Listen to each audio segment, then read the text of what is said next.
সবাই আমাকে খালি ঠকিয়ে যাচ্ছে, শুধু ঠকিয়েই যাচ্ছে আমাকে। মুখে আর এক কথা আর মনে আর এক কথা। বেশ আমি সবার মনের কথাগুলো শুনতে পারতাম। ভগবান আমাকে এমন একটা শক্তি দাও যাতে সবার মনের কথা আমি শুনতে পারি, তাহলে আমাকে কেউ কোনোদিন ঠকাতে পারবে না। তথাস্তু।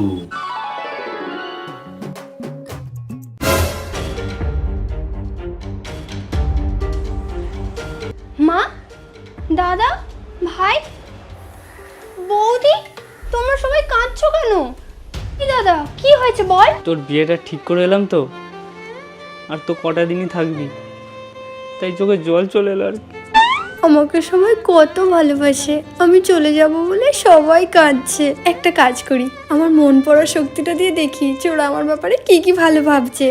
যাই হোক, এই পেঁচামুখির জন্য একটা ছেলে তো পেলাম, না হলে যা চেহারার অবস্থা ভেবেছিলাম সারা জীবন বিয়েই হবে না, সারা জীবন বসিয়ে রাখতে হবে। এর বিয়ে হয়ে গেলে বাড়ির কাজগুলো সব কে করবে? এতে সব ফ্রিয়েই করে দিত। এবার কাজের লোক রাখতে হবে, তাকে সব পয়সাও দিতে হবে। ফাইনালি এবার রাক্ষসীটা যাবে, ওর আলমারির সব লেহেঙ্গা জামা গয়না সব আমার হয়ে যাবে। যা যা বিদায় হয় এবার তাড়াতাড়ি।